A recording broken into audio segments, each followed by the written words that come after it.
Hey everyone, it's me, Al, and I just wanted to do this kiln opening, and I mixed up some more glazes, and I tried some different things, and the ash that you see here is what I shoved down the center of the hole at the end of the firing, cone 6 firing, and we're going to see how well this fired out, and how well we got reduction in the kiln, and how well we got carbon trapping and specs on the glaze. So I've been doing these types of firings, and it adds a whole nother dimension to the work. So we're going to see how these glazes came up. I'm going to remove this cap, and we'll see what we got here. I have a feeling this is probably one of my best kiln loads, and we'll see, right? Wow. So already I can see that this rutile glaze did some pretty nice stuff. Let me get a glove. This is still hot.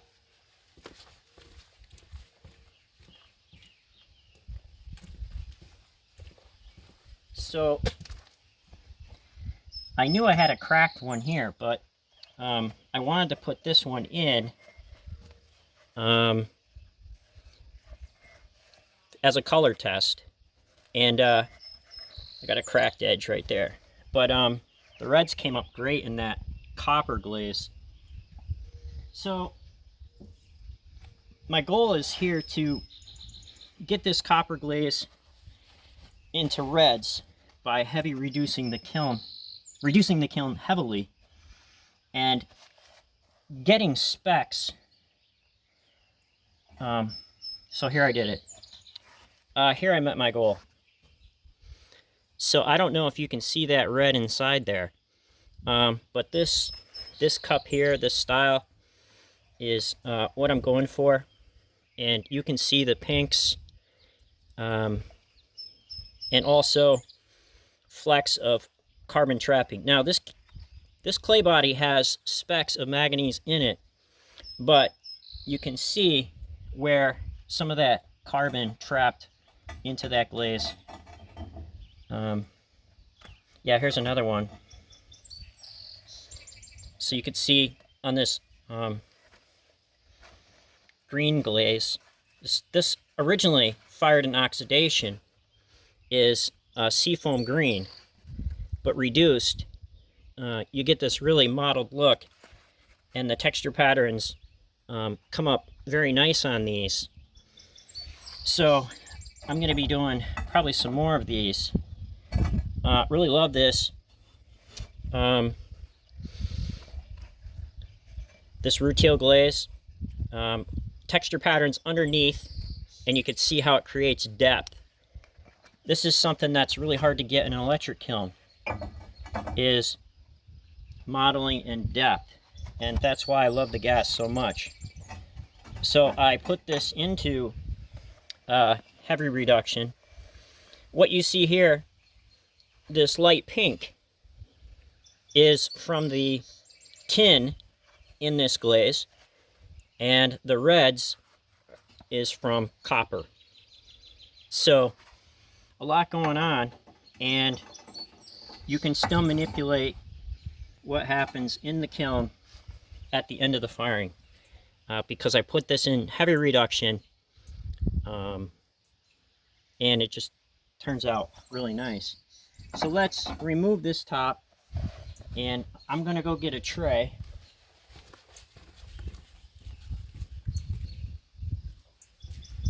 I think I had about 50, I don't know, about 50 pieces in here. So I'm gonna take these out. So all sales from here on out, anything I do is gonna be put towards the construction of the wood kiln that I need to disassemble someplace else and then bring here. Now look at this cute little guy, right? This cute little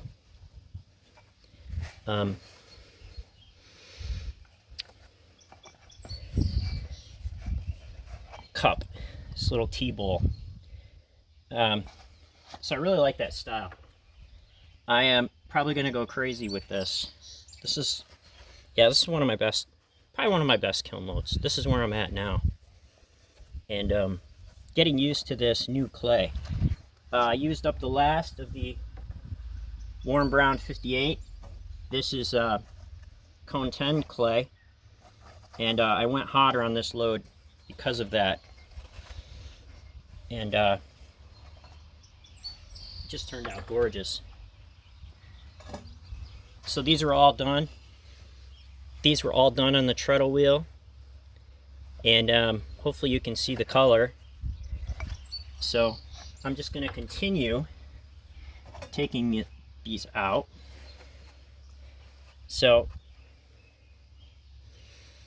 the depth here and variation and the carbon right here is really amazing.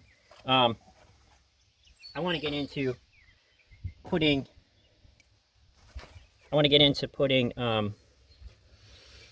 ash on the rims of these and let that drip down. So that's another thing. So with every load, look at this beautiful cup. This is a pinch bottom when I take it off the treadle and set it on the board, but so much character and beauty, and that'll make a nice beer mug for somebody.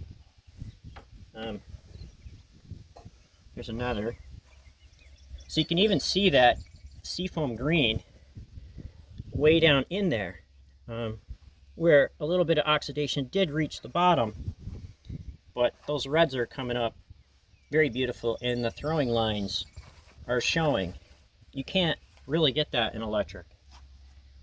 So this isn't really a competition between electric and gas, but I'm trying to explain why I enjoy gas firing and manipulating the firings the way I do. Because when you put a cup in the kiln, it is not finished. There's so much more you can do with it. Yeah, look at this.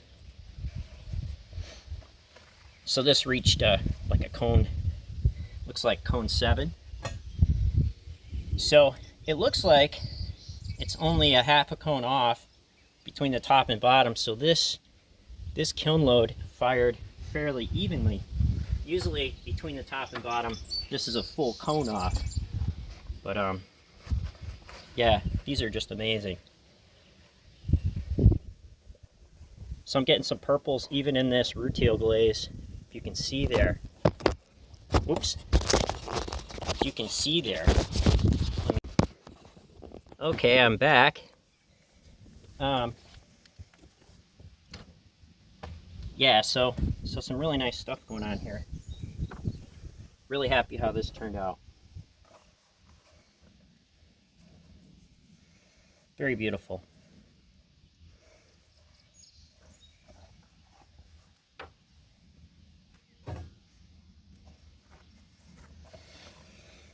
So you can see some deep purples in there, which is pretty amazing. So again, this is a heavy reduction in the rutile glaze at like cone 7.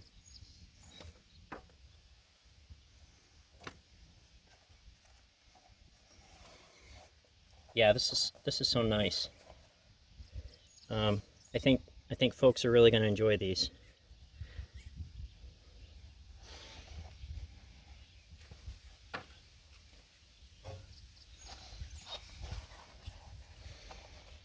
There's that.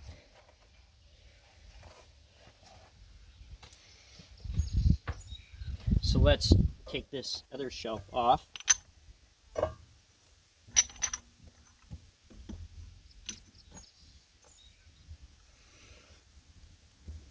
See what we got under here.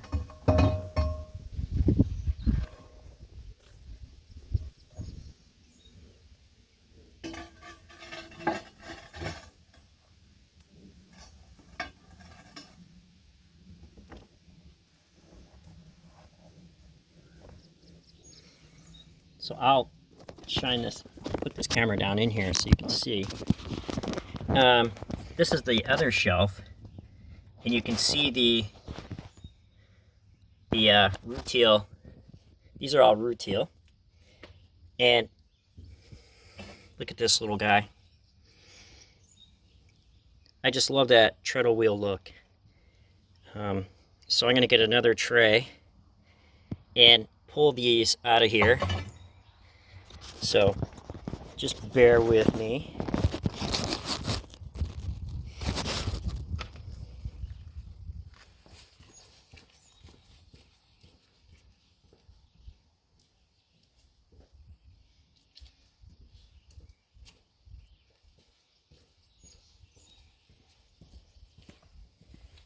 Let's see.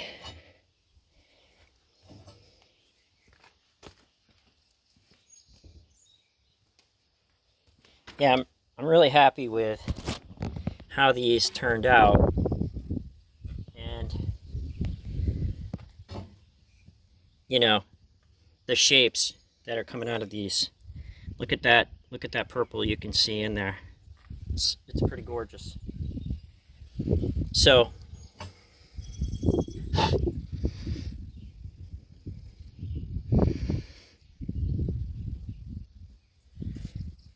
all these uneven rims and things. That rutile glaze on fairly thick shows up pretty nice.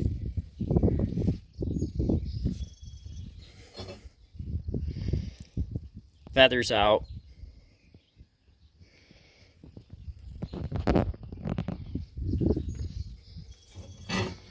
So we'll pull some of these out of here. Then I want to get to that bottom shelf, see what that looks like, right?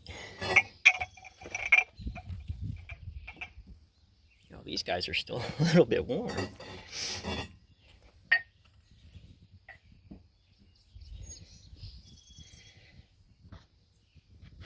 So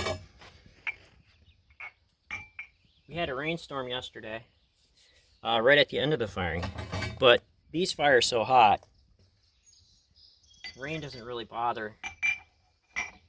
And plus, you have a shelf on top, so the rain isn't hitting the pots. Even if it was, one time the rain did get in, and it didn't bother the pots. They were just so hot. It just, you know, steamed right out. So a lot of people may think they're gonna crack or something, but that's not the case. So then I had some shade bowls down here, so let me pull this shelf. So you all hang right there. I'm gonna pull this shelf out, and we'll get to those shade bowls. So I did a whole bottom shelf of shavies.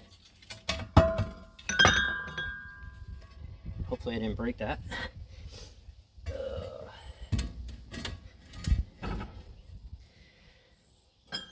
Nope.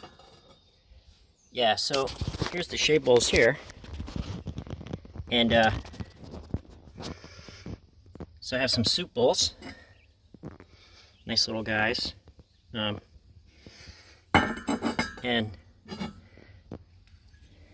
little shade bowl. I love the rustic farmhouse look of these. And yeah, fired out quite nice.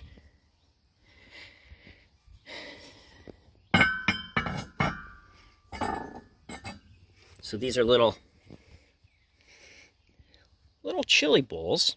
They could probably be used as a shade bowl. People like ridges on the inside, but I've used non-textured bowls for shade bowls. Just don't tell anybody, right? Here's a bowl with the texture patterns. So overall, I'm real happy with a lot of these, and I really look forward to working more with this style. So there you have it, friends. Take care. Hopefully you enjoyed that kiln opening and carbon trapping. Throwing wood down the center of the updraft, plugging it up and letting it smoke out to create reduction. And yeah, this is probably like the best load. All right, so I have a lot of cups. All right, be well, friends, and happy potting.